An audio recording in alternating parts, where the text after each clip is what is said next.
Rename the idea. They came up with it. They get much in the city? If I forget Westchester, we got 16. That's a lot.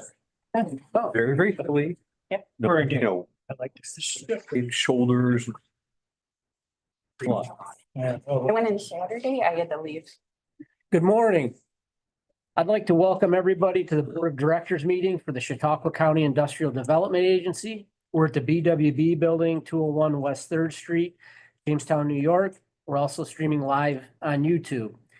January the 27th, 2026 at 10:30. Go ahead and do roll call. Mary Henry's here. Dan Hetzenrader. Here. Amy Harding. Here. John Healy. Here.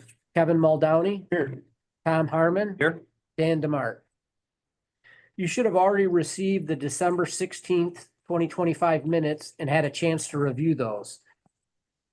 Do we have a motion to approve those minutes? Make the motion. Thank you, Kevin. Second. Thank you, Tom. All those in favor say aye. Aye. Opposed? The minutes have been approved. Few things before we move it into the new business. We want to wish Amy a happy birthday. That's right. Are we gonna sing? I'm not gonna say. Thank you. Okay, real quick, ready? Happy birthday to you. Happy birthday to you. Happy birthday, dear Amy. Happy birthday to you. And many more. Oh, man, you're gonna get tired. All right. Second, I think Jeanette, you wanted to give us a little heads up on this folder and Yes, what we have to do. thank you, Gary. We are actually trying to get a little bit ahead of the annual meeting in March. So you have 3 documents that need to be signed and filled out. One is the fiduciary form that you have done every year. And that can be returned to me. Then we have the confidential board evaluation, which you do not need to put your name on. You can slide it just in this envelope at the end of the meeting. And the other form that we have is the financial disclosure form. That is for you to fill out. There's an envelope addressed to the county executive's office, and it will be sent directly there when you're done. The deadline for that is April 30th. We just wanted to give everybody a quick heads up and a little bit more time to fill out those. If you have any questions, please feel free to let me know. Thank you. Thank you. And we're glad to have PJ Wendell here with us this morning. Did you have anything you wanted to share with us? Oh, good work. Thank you. We'll go ahead and move right into new business A, Wave Point 3PL, presented by Christine and Mellon. Yeah, so just real quick, I think last month when we approved the due diligence resolution, I talked about the fact that I had a meeting with Waypoint management. Once it was in the spring, and they had talked about wanting to invest more here in Chautauqua County. That Chautauqua County operations were really productive. We have an incredible workforce, and said that we would of course try to support them through the IDA. So they've followed through on their promise to invest more here. So really excited about this project, and I look forward to the future. Christine? Thank you, Mark. And I'd like to just acknowledge, hi, Matt, Matthew Reichert, and hello, Andrew. Andrew Kennedy are both with us today. Matthew Reichert is the in-house counsel for 8.3. And Andrew Kennedy is with Ostroff Associates, which is a consultant to Waypoint. So welcome, gentlemen. Thank you for joining us today. I'll provide a brief overview and then we'll invite you to make comment. So as Mark mentioned, last month we presented a due diligence resolution and preliminary agreement for this project. And you may recall we also presented a parcel option secret resolution and approving resolution. Today we are we're finishing on the due diligence resolution for the main building, 3565 Chadwick Drive, Dunkirk. It's actually in the town of Sheridan, but it has a Dunkirk address in the Chadwick Bay Industrial Park. So presenting a secret resolution for the warehouse acquisition and also a final inducement resolution for the tax lease pilot. So this pertains to the acquisition of a 121,450 square foot warehousing and logistics hub and the renovations of 115,000 square feet of the building located at the address I mentioned. And additionally, the project includes the acquisition and installation of some new equipment to upgrade and modernize the facility, which they are currently leasing and have been for several years. This project, as Mark mentioned, will support the internal growth of their high-velocity distribution center. It will meet to help them meet customer demand in Northeast markets and increase their Chautauqua County employment by about 1/3, from 64 jobs presently to 84 jobs, which is a net increase of 20 jobs over 3 years. The total project cost is approximately $6 million. Included in your board packet was the application, the cost benefit analysis, and also the public hearing transcript, along with the seeker documentation. As part of our process, the public hearing notices were issued on January 9th. Notice was published in the Observer on January 10th, and the public hearing was held on January 26th at the Sheridan Town Hall. Aside from staff and council, there was one attendee, Supervisor Roach, and there were no comments received at the meeting or in writing. CCIDA acted as a lead agency for a conducted coordinated speaker review with notices issued on December 19th, 2025. There were no concerns expressed, just some consents from various departments. And we are going to be recommending a type 1 neg deck determination that if Matt Fitzgerald, he'll discuss, or else Millen Tyler will discuss in a few minutes. The incentives being requested are real property tax abatement, and the pilot schedule would be a 10-year standard schedule with no deviation. Total pilot payments would be $860,595. The real property tax would be $415,551 over 10 years to induce the investment. Sales tax abatement requested is $80,000. Mortgage recorded tax abatement is requested in the amount of $58,750. As I mentioned, the cost benefit analysis was included in your package, and the cost benefit ratio is 29:1.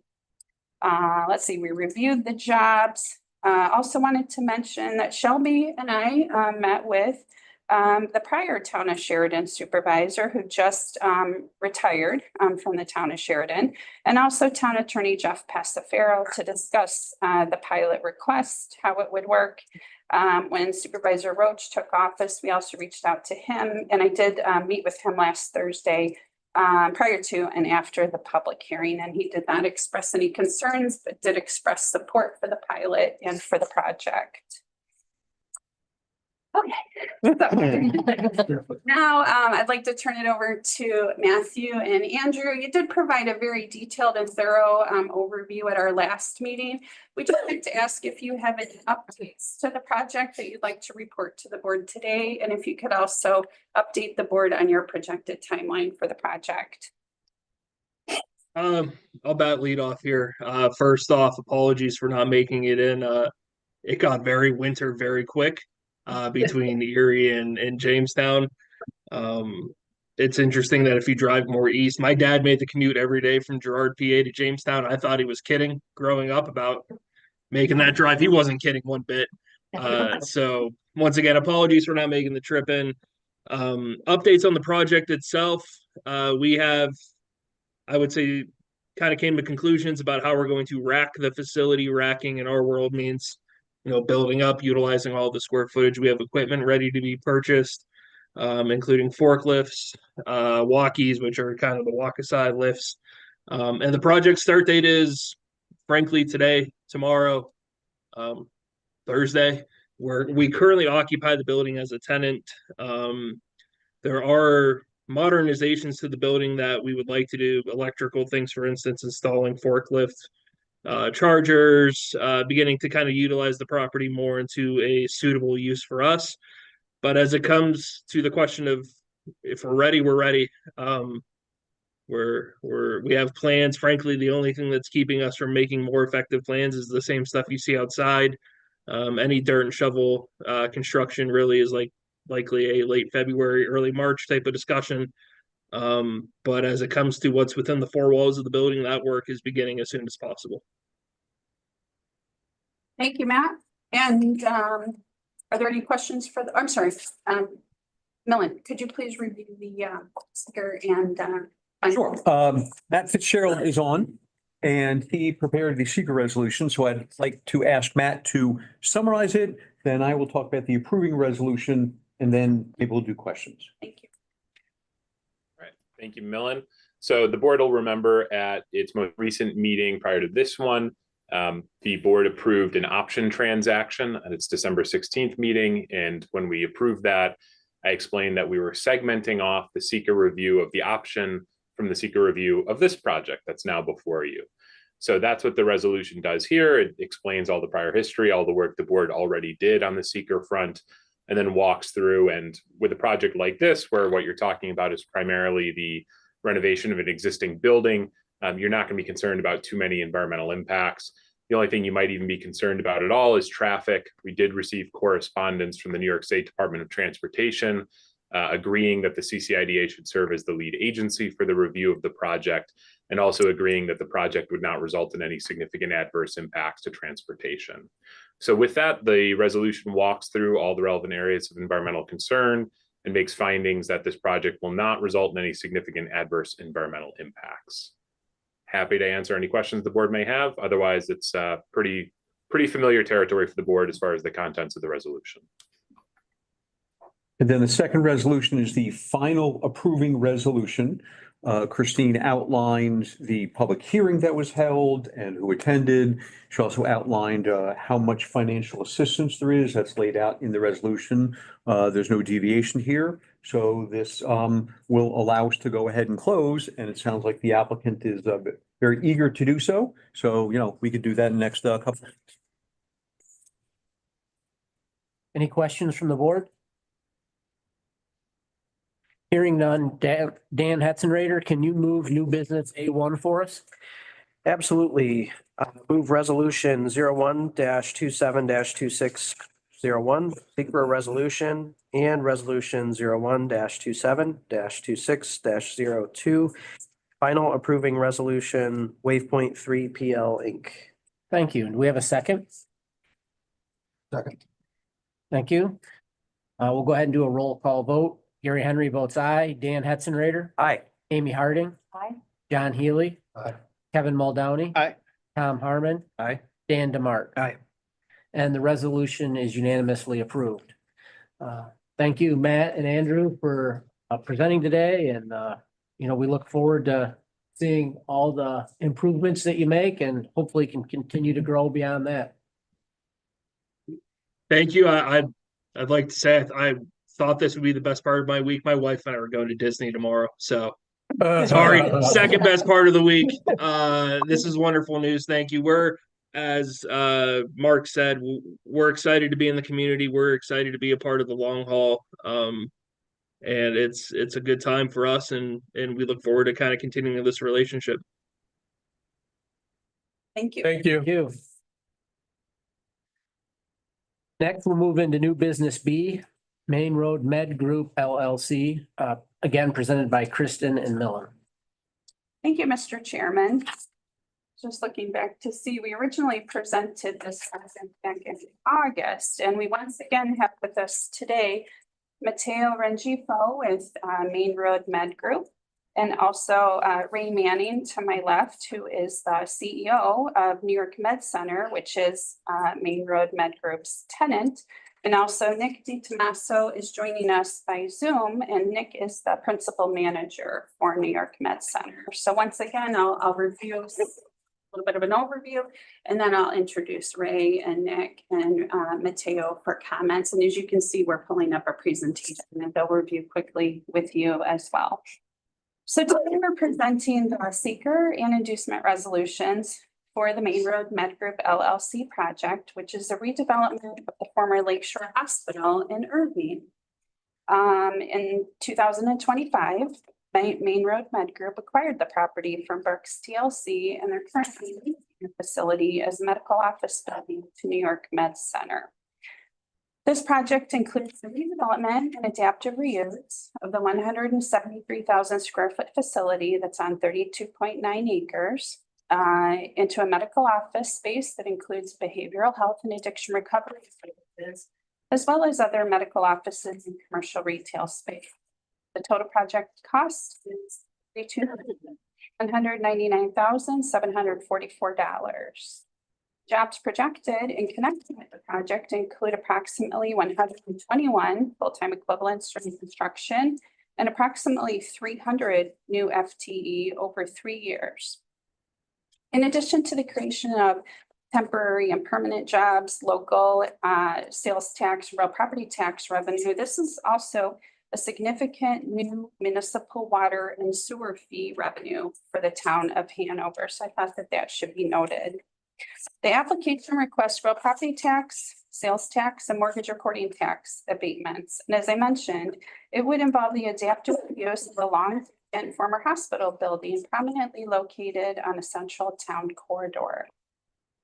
The 15-year adaptive reuse schedule applies to the increased assessment with projected total pilot payments of $2,467,388.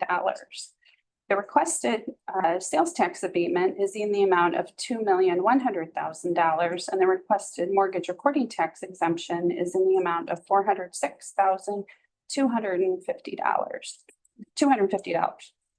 This is not a deviation. The CCIDA has met with and has had conversations with the town of Hanover throughout the application process.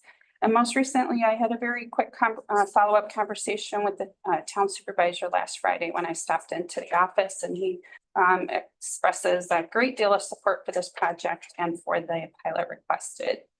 Of course, we conducted a cost benefit analysis, and the cost benefit analysis is an 8-to-1 ratio. We held a public hearing with notices issued on September 11th, 2025.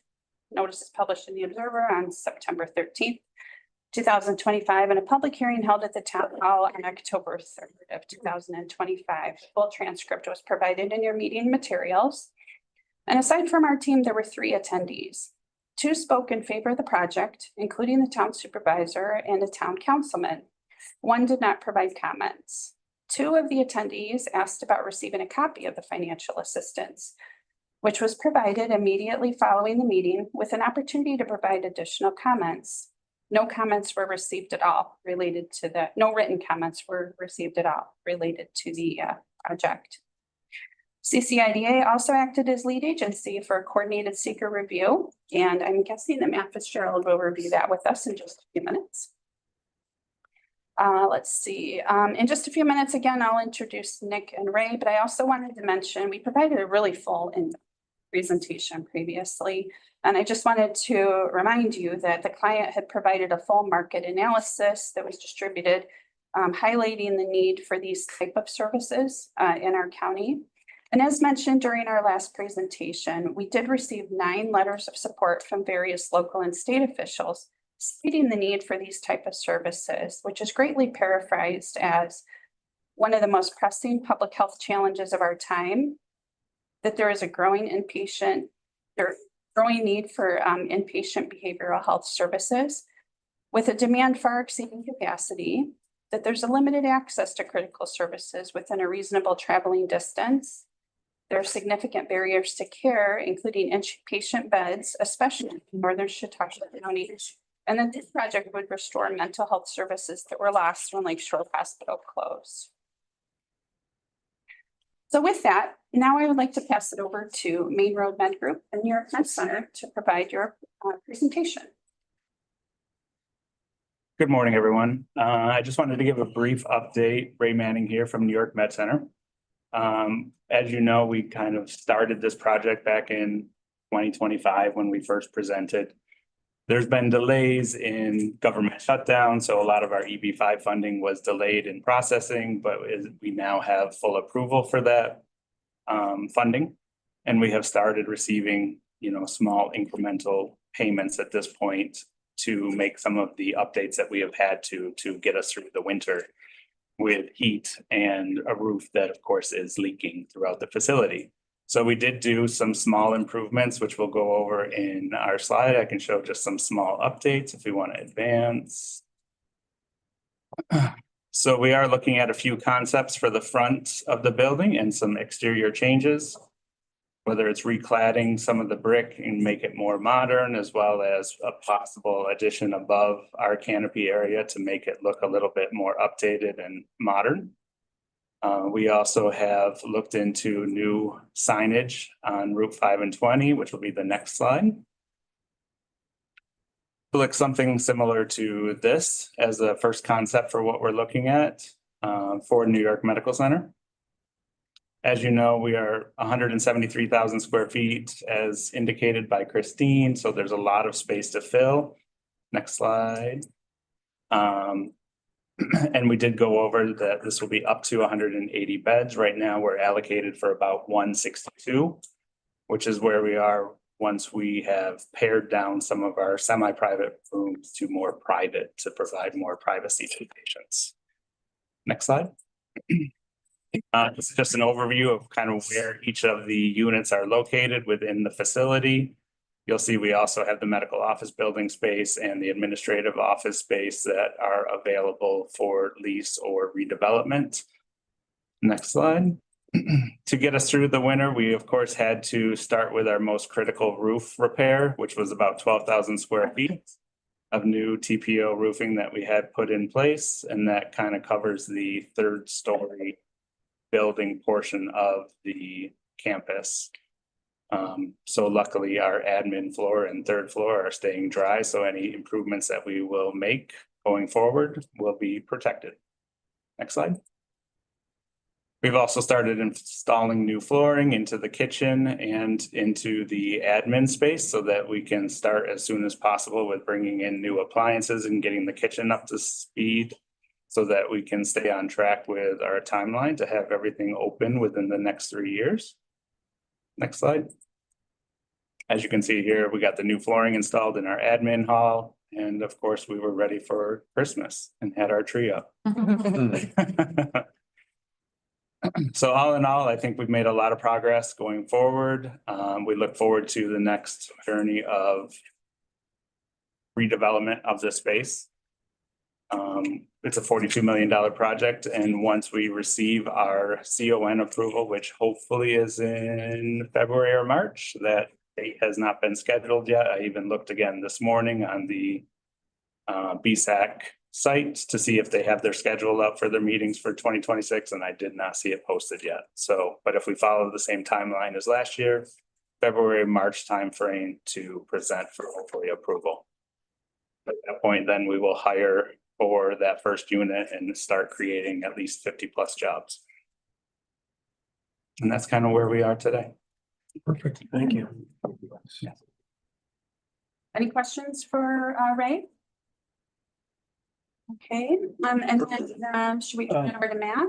And again, since this is a fairly complicated SECRA analysis, I'm going to ask Matt to introduce it and what we've done so far and to talk about the SECRA resolution. Then I'll do the approving.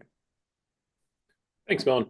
So similar to the prior resolution, this is a resolution for which the agency sent out notice to all other interested and involved agencies seeking comment, and so that the CCIDA could act as the lead agency for the SECRA review. We did receive 2 comments from other involved agencies, one from the Department of Environmental Conservation, and then one from the Department of Transportation. The DEC was concerned about any potential impact to the municipal sewer system from bringing this project online, and the DOT was similarly concerned about potential traffic impacts. We had conversations with both the DOT and the DEC and worked with the applicant so that the applicant could retain a consultant to prepare reports that demonstrated that the project will actually operate at a lower output of both traffic and sewer flows, such that it wouldn't result in any significant adverse impact upon either traffic or sewer utilities in the area. So with that, I know that the Department of Environmental Conservation actually already responded, approving the sewer hookup. And the resolution walks through that analysis as well as all other analysis of any potential adverse impacts, and concludes that the project won't have any significant adverse environmental impacts. So it was a little more complicated than usual in that we got a little more engagement than we usually do from other agencies, but the applicant worked to resolve all of those concerns, and the resolution before you is again another negative declaration. And the approving resolution is simply that, again, no deviation. We held the public hearing. The amounts of the financial assistance are laid out in the application and as summarized by Christine. So again, if this is approved, we expect to move along fairly quickly in terms of documents and a closing. Thank you. Any questions from the board? Amy, can you move new business B1 for us? Sure will. So resolution 01-27-26-03, secret resolution, and resolution 01-27-26-04, final approving resolution, Main Road Med Group LLC. Thank you. And do we have a second? Thank you, Tom. Go ahead and do roll call vote. Gary Henry votes aye. Dan Hetzenrader. Aye. Kate Harding. Aye. John Healy. Aye. Kevin Muldowney. Aye. Tom Hartman. Aye. Dan DeMart. Aye. The resolutions are unanimously approved. Certainly want to thank you for your presentation. I think we all realize the importance of this project for our community and for, many people in the area. So we hope you get all your final approvals and get moving ahead. Thank you. We're excited to be back. Thank you. Thank you. That's my district. Perfect. It is. Appreciate it. Thank you. Next, we'll move into new business C, Dunkirk Landing LLC, presented by Mark, Christine, and Millen. Yeah, so just real quick, what I'm finding out with these housing projects, when they rely on incentives from various agencies, they become complicated and fragile, long-term. There are changes that occur typically. And so we did pass the due diligence resolution twice.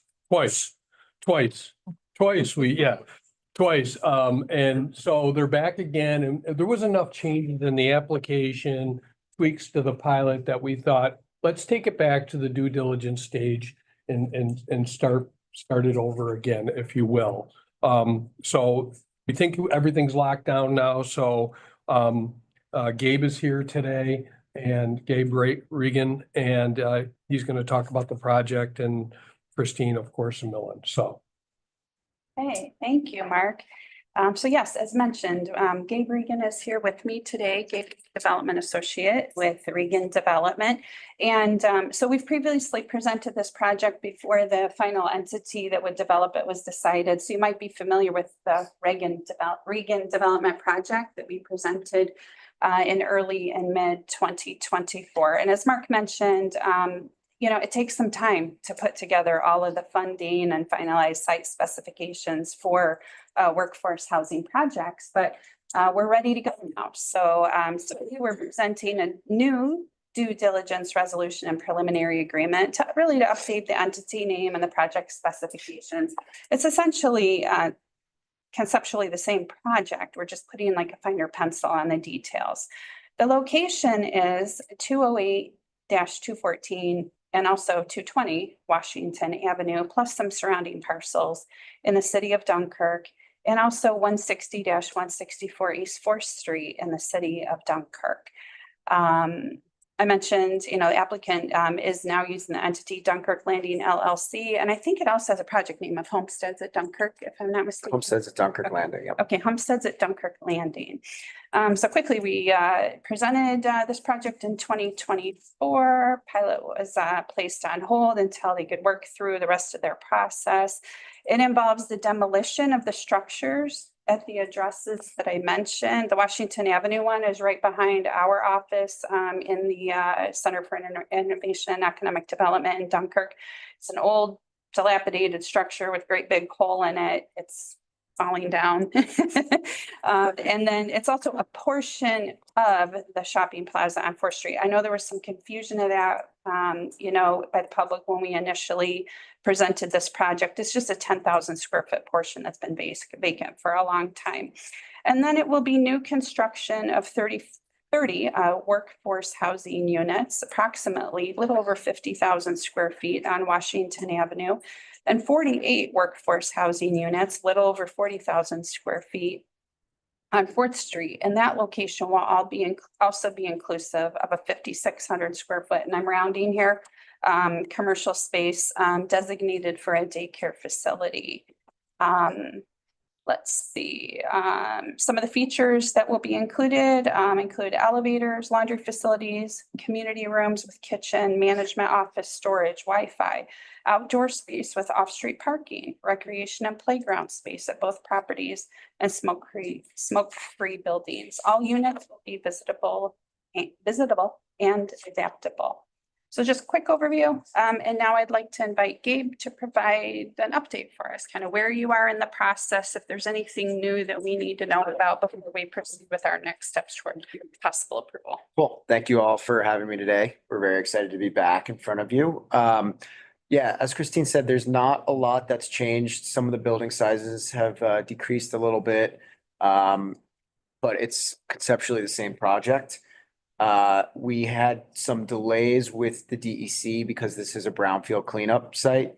That's been our main delay. They're still reviewing, but we're confident that they'll be wrapped up by the time we're ready to close with HCR. We're planning on March 13th is our date. We also had another delay with the sale of the housing authority parcels. So there's a myriad of parcels on the Washington Ave site, but there's about 5 or 6, I think, that are housing authority controlled.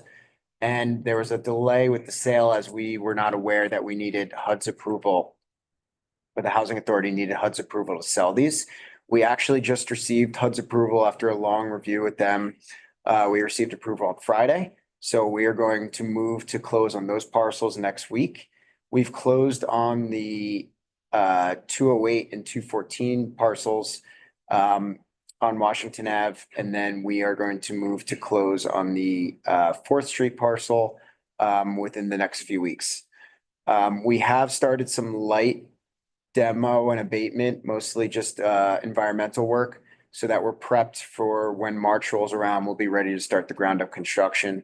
As I explained, it's very light, and we know that we've explained to you guys, we wouldn't be able to do this project without your assistance. So we are taking this on at our own risk. I think those are the biggest updates that we have, but as I said, March 13th is our planned closing date. We've had some increase in costs in construction since we last met with you. And that's why you might see a discrepancy in the numbers since the last time we've been with you. I think there's about a $3 million increase. Yeah, I didn't even say the project total. It's a little over $38 million. Yeah, so increase in construction and some other costs brought that up, but we are prepared to move forward now, and we're excited to move forward with your assistance. So thank you. Thank you. I'm going to put you on the spot just briefly. So we mentioned daycare. Yeah. And so is there anything you can tell us about the daycare? We talked a little bit about square footage. Yeah, so you've mentioned the square footage. We do not currently have a daycare provider in place.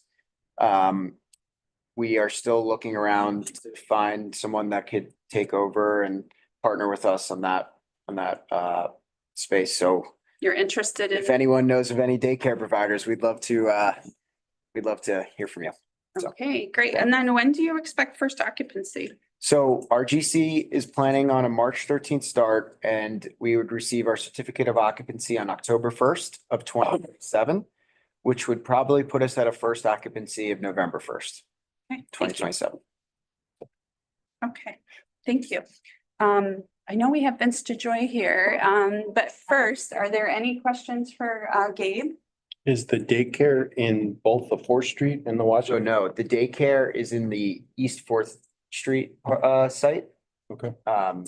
And Christine, I don't mean to, I think Go you had ahead. it backwards. I think might have. the East 4th Street site has 30 units and the daycare, Oh, I'm and then sorry. the Washington Ave site has the 48 units. Oh, thank you for correcting me. No if I problem. Said that wrong. Yeah. May I make one comment about the daycare has become sort of a a hot topic, if you will, because the general municipal law statute has been amended recently to add that one of the factors that you're supposed to think about in awarding financial assistance or not is whether or not it provides, the particular project provides on-site daycare. So your application has been amended, and while we're not requiring it of this facility, so if it turns out they can't get daycare, they can use it for something else. The reason we asked the question, the reason that it's come up is exactly that. You're supposed to know what, if any, daycare, on-site daycare they're providing as part of your decision-making process. So, Mr. Chairman, Vince DeJoy, the Development Director for the City of Dunkirk, is here, and if the board would like to invite him to speak, I think he's prepared to speak about the Reagan Development Project and also GCI when we get to that project. No, that'd be great. We'd appreciate your comments. Well, thank you, Mr. Chairman. I'm glad to be here. Mayor Kate Doviaz has been a very big supporter of this project from the very beginning. Our Common Council of the City of Dunkirk also stands firmly behind this project as we are working through some of the details, such as discontinuance of a section of Deer Street, which is in that Save-A-Lot Plaza on 4th Street. And we're going to convey it to the adjacent owner to adjust the parking requirements they have and other restrictive covenants. But this project is very much it needed in the city of Dunkirk as companies such as Wells ramps up their employment. There's a lack of good, affordable, safe housing in the city of Dunkirk in terms of rental housing. So this project has been a godsend, and I am so glad that our downtown revitalization initiative also is demonstrating community support by providing up to $1 million in DRI funding. And I just want to also say that Reagan Development has been a top-notch professional developer and a pleasure to work with. Gabe and his father, Larry, are just really great community supporters. And it's one thing that wasn't mentioned, and I believe is still part of the project, was that there's going to be a component for veterans. 10% of the available apartments will be for eligible veterans. So again, the mayor, Dobiaz, and the common council are behind it, and I believe the community is. So thank you for the opportunity to comment on this. Thank you. We appreciate hear the support of the community. Any other questions from the board? Hearing none. John, can you move new business C1 for us? Yes, resolution 1/27/26/05, due diligence resolution and preliminary agreement, Dunkirk Landing LLC. Thank you. And do we have a second? I'll second. Thank you, Kevin. Go ahead and do a roll call vote. Gary Henry votes aye. Dan Hetzenrader. Aye. Amy Harding. John Healy. Kevin Muldowney. Aye. Tom Harmon. Aye. Dan Demart. Aye. The resolution is unanimously approved. And we appreciate all your work on this, coming to us so many times, all the changes. It's such an important, as we heard Vince share from the community, but we hear about all the different communities, the need for housing, and it's something that's really needed. And so we wish you the best and hope everything comes together for you. Thank you. We appreciate it. And you guys have been nothing but great. And we're so happy to have your assistance, as well as Vince and the city of Dunkirk's assistance. They've been amazing with us. So we're excited to get going, and we'll keep you guys praised as we move along. Thank you. Next, we'll move into new business D, GCI Lighthouse Energy Storage LLC, presented by Mark, Christine, and Millen. Yeah, so I'm going to leave time for the guest speaker and others, but there's no doubt. Well, first of all, this project up in Dunkirk has been sort of in the works here for a couple of years now. Its location will be in an area that's well suited for sort of off the beaten path. And I think it's safe to say also that there's a need for energy storage, with the state of our electric grid right now. So, I'll leave it at that and, let Christine and Millen talk, and then, Virginia Moyran from, Neon. Okay, thank you, Mark. So next up is the GCI Lighthouse Energy Storage LLC project. And we have a large group of attendees related to this project with us today. To my left, I have Dan Brennan, who is the GCI Director of Permitting and I think Internal Counsel, correct? Right. And then we also have Josh Drellick joining us by Zoom. Josh is the GCI Chief Development Officer. We have Virginia Moyrand with Neoen, who is in business development. Audrey Todd with Neoen, who is internal counsel, and also Matthew Moses with Barkley and Damon LLP, who is counsel to Neoen. So today we're presenting a due diligence resolution and preliminary agreement for GCI Lighthouse Energy Storage LLC. Very high level, this involves the acquisition of approximately 15.9 acres of land located at 653 Brigham Road in the city of Dunkirk, 14048. It'll include the construction of foundations and improvements covering approximately 492,228 square feet of land. Also, the acquisition and installation of machinery, equipment, and building materials necessary for completion of a battery energy storage facility with an interconnection capacity of up to 250 megawatts. The total project cost right now is estimated at up to $500 million, subject to a NYSERDA award. The applicant is requesting tax lease pilot incentives, including real property tax, sales tax abatement, and mortgage recording tax abatement from CCIDA. So with that, I'd like to turn this over to, you can see we have a PowerPoint presentation. I'd like to turn it over to Josh, or Dan and Virginia to provide you with a little bit more information. So go ahead, Dan. Thank you. Good morning, everybody. My name is Daniel Brennan, Director of Permitting and Counsel for GCI. I'm here with my colleague, Josh Drellick, who's joining us remotely, as well as our co-developers from Neoen are joining us remotely as well. And I'll just give you a quick background on GCI. We were founded in Ithaca, New York.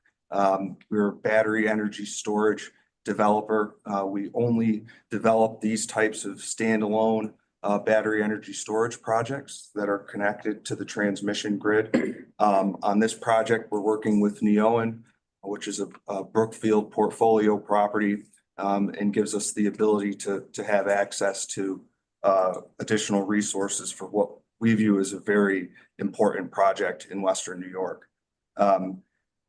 To this point, we've worked through the permitting process with the city of Dunkirk. We got a planning board, city of Dunkirk planning board approval, a recommendation from the county planning board. And our next step will be to move on to the Dunkirk Common Council to finalize a host community agreement. Legislature can have some say in the project as well.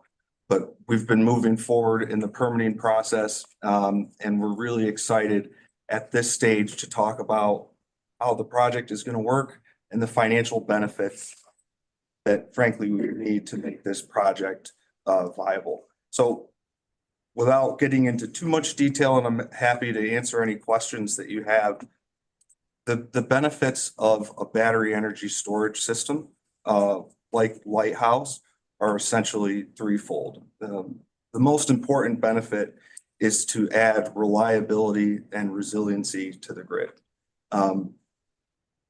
A simple way of explaining it is we will have a very large set of batteries on our site that will be connected to the transmission grid. And at times of low demand on the transmission grid, the batteries will be charged from the grid. Then at times of peak demand, say around 5 p.m., everybody's coming home from work, flipping on the lights, demand on the energy grid is high. The batteries can discharge their energy back to the grid and make sure that the energy is available when and where it is needed on the grid. It's a more efficient way of using the transmission grid, and it provides, in addition to the reliability, it provides the potential for additional capacity on the grid to add new generation sources. And that could be anything from new solar projects, wind, nuclear. It's technology agnostic, but because it provides that ability to charge when demand is low, it provides reliability and the ability to grow generation capacity on the grid as well. One of the other benefits is that because we have this efficiency, a project like this would typically reduce costs to consumers, all other things equal. This is a more efficient use of electricity because you're saving the energy and using it exactly when it's needed. And the final benefit is the economic benefits. The additional reliability and energy reliability in the area, we believe will provide the opportunities for further economic development in Chautauqua County and in Western New York. Companies will be, industry users will be attracted by the reliability of the electrical grid in this region. They will know that they have access to a resilient and reliable power grid, which is very attractive to all different types of industries from data centers to manufacturing. And so there will be knock-on benefits of a project like this. We're looking at approximately 50 to 80 construction jobs. The project will be constructed relatively quickly. We're estimating about 20 months compared to a project with a similar capacity. If you're looking at a solar or a wind project with a similar capacity of 250 megawatts, the construction time would be expected to be much longer. It would be expected to take up much more land and have many more impacts on the community that our project would have. So that's why we're excited about this project. I think that the city of Dunkirk is excited as well. Our next step to advancing this project to fruition is our application to NYSERDA. NYSERDA has a procurement program whereby they will be procuring, I believe, 2 gigawatts of energy storage assets on New York's grid.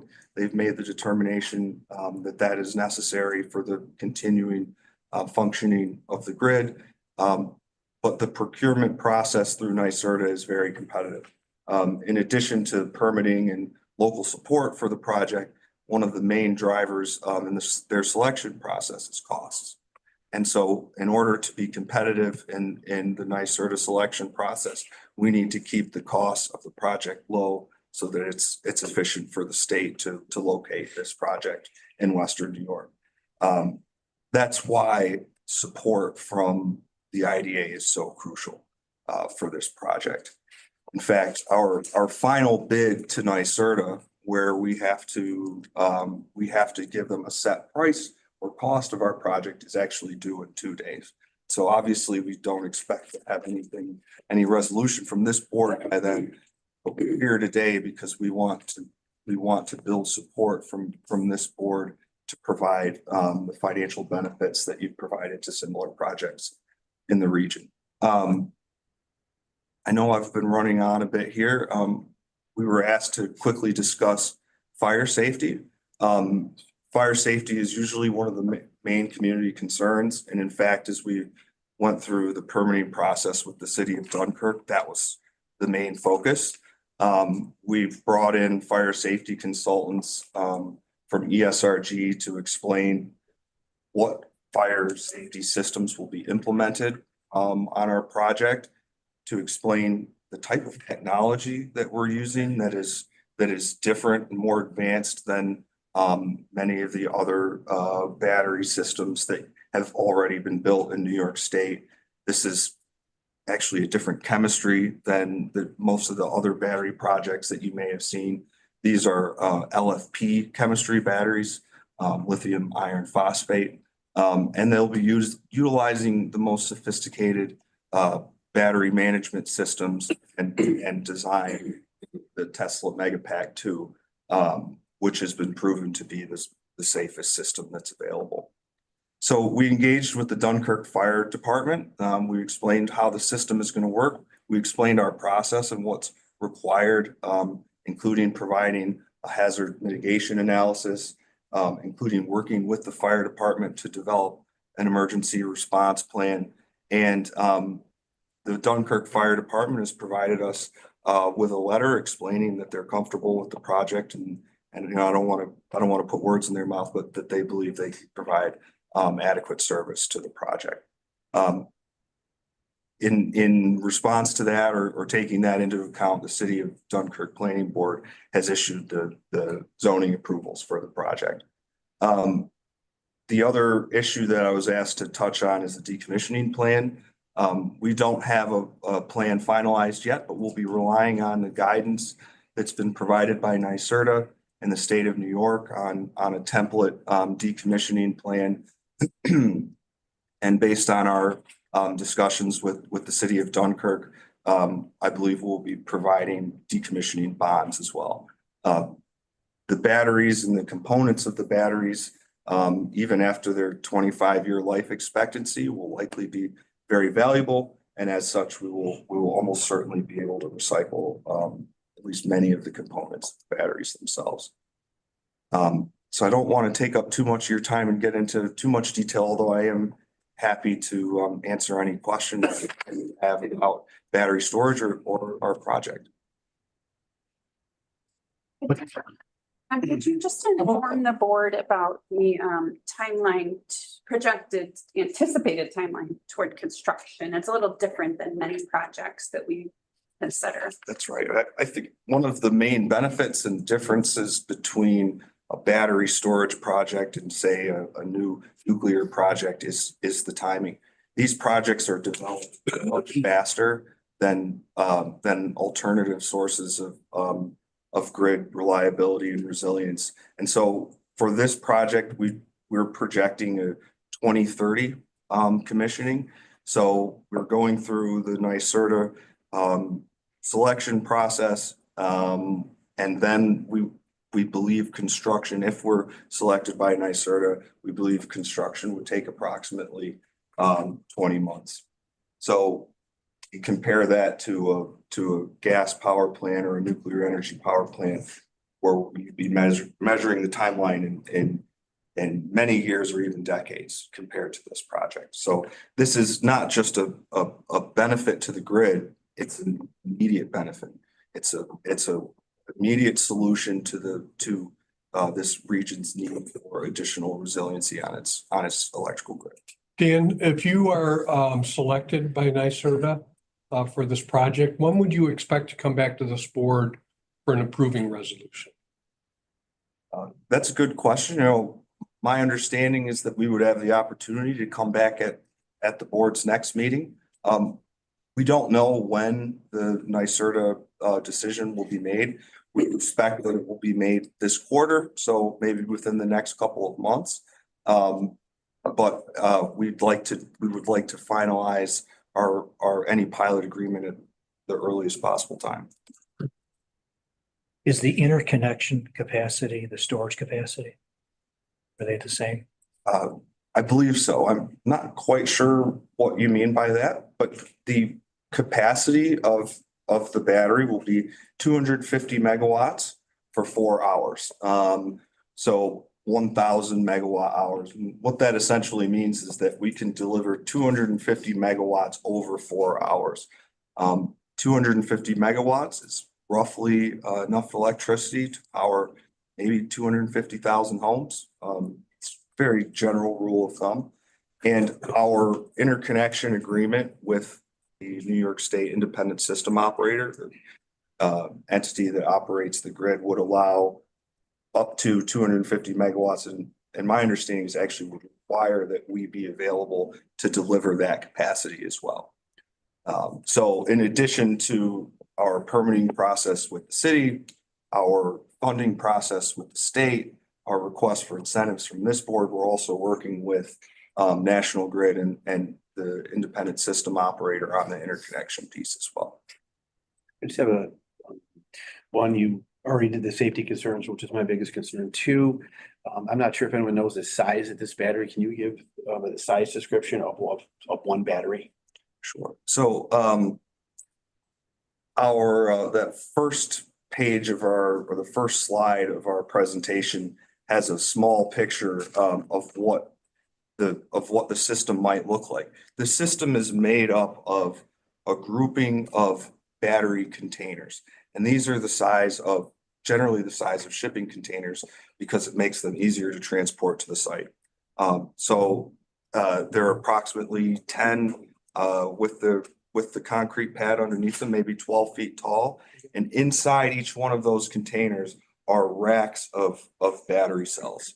Each one of those individual battery cells is controlled by a battery management system.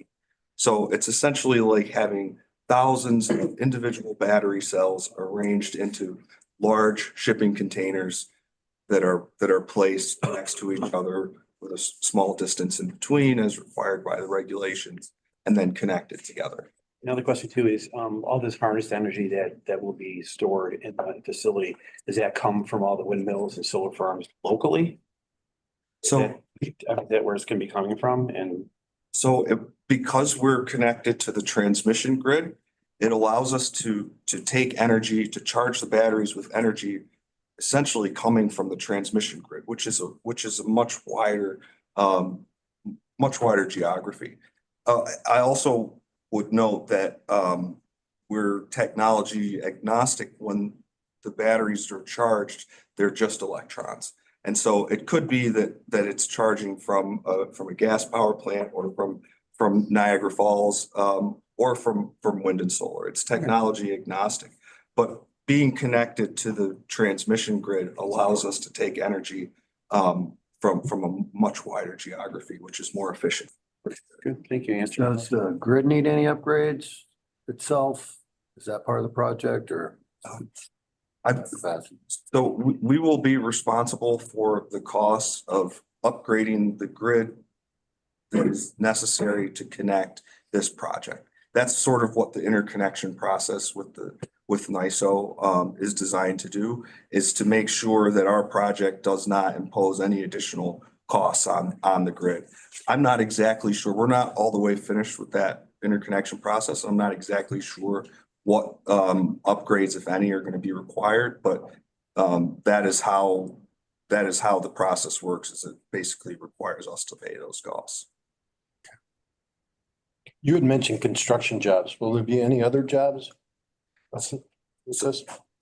Yeah, so we expect that there will be 2 to 3 permanent jobs. One of the benefits of the system is that it's operated remotely. In fact, there will not be any full-time employees on this site because the battery is operated remotely from 2 locations. We will control the battery, but also the manufacturer will have the ability to control the batteries. And so there's no one on site at all times. What we will have is maintenance, repair and operation specialists that will be full-time, that will come to the site as needed to conduct the operations.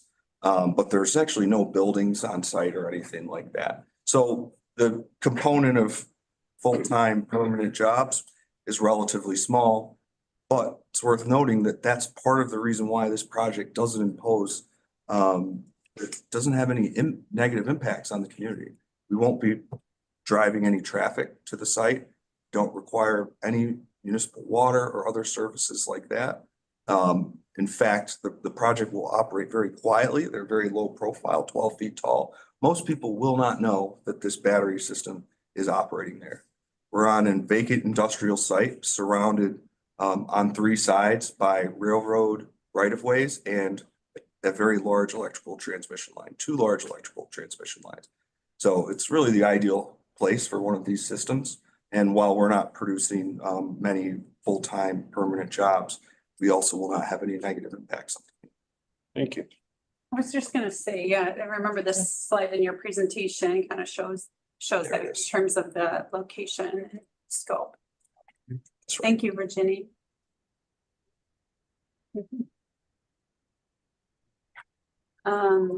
Okay, so are there any questions for Dan? And then also we do have Vince here. Wow. You'd like to hear from Vince. Yes, please. Thank you again, Mr. Chairman. This is another project that will benefit the manufacturers and people of city of Dunkirk in a number of ways. As Dan has mentioned, they have provided our fire department with risk mitigation that they feel very comfortable with. They've addressed all environmental concerns.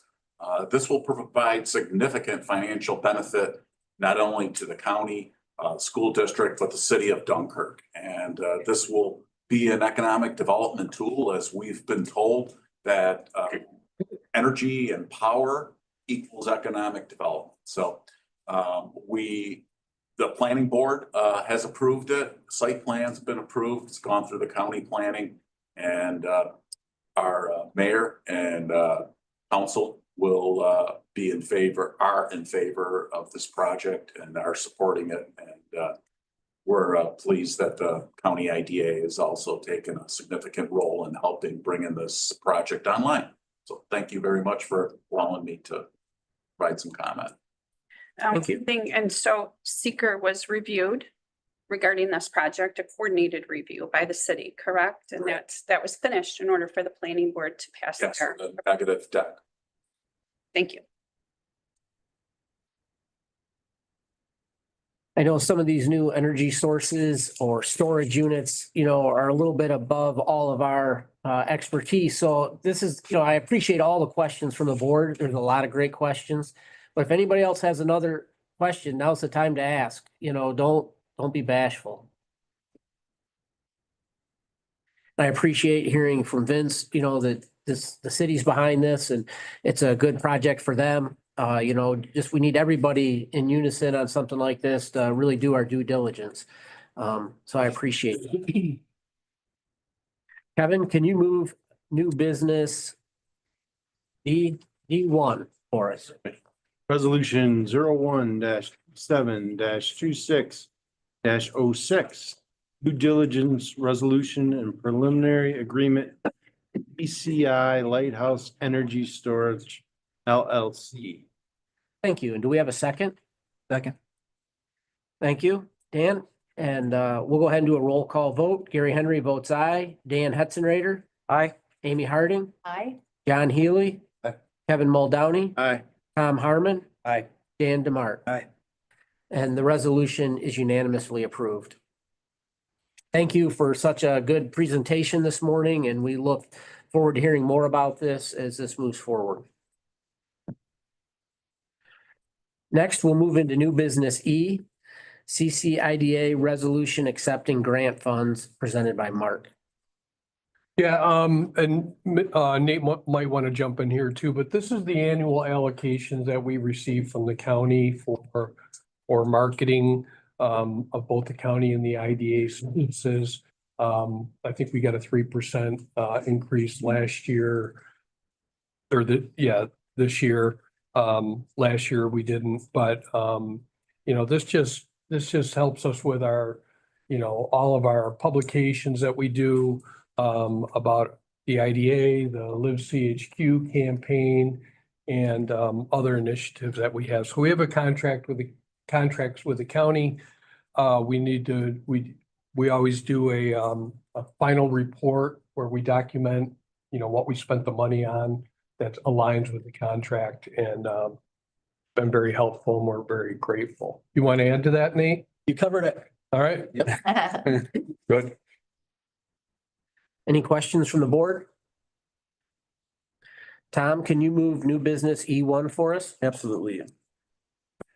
Resolution 01-27-26-07 of the members of the County of Chautauqua Industrial Development Agency approving entry into various grant agreements with Chautauqua County. Thank you. And do we have a second? Second. Thank you, Dan. Go ahead and do a roll call vote. Gary Henry votes aye. Dan Hetzenrader. Aye. Amy Harding. Aye. John Healy. Aye. Kevin Muldowney. Aye. Tom Harmon. Aye. Dan DeMart. Aye. The resolution is unanimously approved, and appreciate Nate and all his work on all these different grants that we receive from the county and from others, and continue to work to improve the county. Next, we'll move into new business F, Monofrax EBO resolution presented by Rosie and Millen. Thank you, Mr. Chairman. So I'll just provide a quick refresher of the Monofrax grant before we talk about what the resolution is intended for. So back in October of 23, Monofrax and the IDA became aware of a New York State DOT passenger and freight rail assistance program grant. We applied for that grant on behalf of Monofrax and were awarded the grant in early 2024. Throughout 2025, we worked on agreements and MOUs between the IDA, Monofrax, the engineers, and the Western New York and Pennsylvania Railroad Corporation. In order to move on to the next step where the engineer will send out the work for bid, New York State DOT is requesting that we put in place an agreement with New York State's EBO, which stands for Equitable Business Opportunities. The EBO system just allows a streamlined efforts for the construction company and the engineer to track work throughout the process. So we just have to have this in place before work can go out to bid, and then before the bid can be then awarded to a contractor. Millen, if you want to explain. Rose, can you real quick just tell them what the grant is going to be used for real quick, just high level? Yeah. The grant itself is to rehabilitate and extend the current track system at Monofrax, so they can reduce road traffic, they can increase production and inventory that comes to the plant. The grant itself was for just over 1.08 million.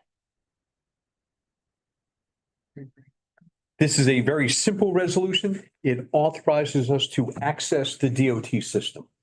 And that's all it is. It's got really nothing to do with the grant, but the DOT needs this resolution so that we're authorized to go into their EBO system, which is what they require in order for us to do the construction.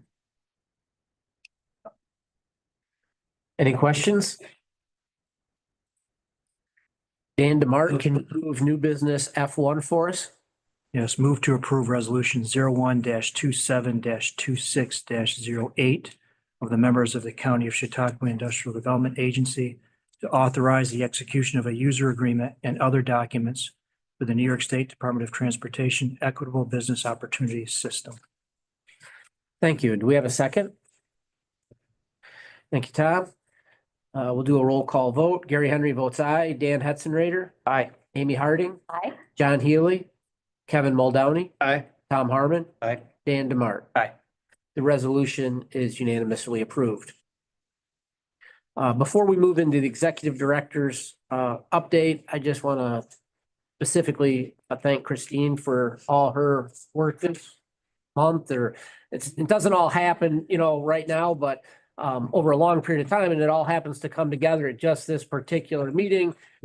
I'm sure we all know what it's like trying to keep all this straight, but when you have this many different projects, all coming together and you're presenting them all at the same time, it can be very confusing, but excellent presentations all across the board. And so, great job. We appreciate it. Art? Yeah, I'm gonna keep it very short, because it's a long meeting and getting longer. I just want to remind this board that in February, next meeting will be, I'll be presenting the annual report, looking back at 2025 and then looking forward for 2026. So, probably take 15 or 20 minutes to talk through both the IDA and the Partnership for Economic Growth. So that's all I have. Thank you. Shelby, do you have the treasurer's report for us? I do. So in your packets, we do have draft financials for 2025. And they are actually covered with the word draft so that nobody forgets that these are subject to change. I do have quite a few placeholders in here. As I have mentioned, there are some entries that are done by our auditors, but I put in placeholders so that we could kind of get a feel for where we are versus the budget. There's nothing really to identify for pages 1 and 2. It's just our simple P&L and balance sheet, which I've spoken to, no changes from prior months. So if you want to just jump to budget comparison, here's kind of where we're looking to end approximately. Again, there's a lot of placeholders in here. But I just want to identify that we were about 10% ahead in revenue and only 2.6% ahead in expense, which tells you the story that, you know, we kind of react quickly when it comes to changes in what we're expecting. A lot of that, again, goes back to timing of, you know, expending grant funds. But, you know, some of that is just extra professional fees and stuff like that we have going on with our projects. But that's really all I have. We have a lot going on, in the background as far as, you know, closing 2025 and getting reporting done, so. Hopefully have concrete numbers for you in the next 2 months. Thank you. And, you know, we look forward to seeing the actual reports as we get all the final information. At this point, I would entertain a motion to go into executive session for the purpose of discussing the financial or credit history of a particular person or corporation. In particular, I would like to discuss the status of our loan portfolio and the financial and credit status of some of our borrowers. Do I hear such a motion? Make the motion, Chair. Thank you, Tom. Do we have a second? Second. Thank you, Dan. All those in favor say aye. Aye. Opposed? Okay, we'll go into executive session. I think. All right, executive. Earned it. This fits. Executive session.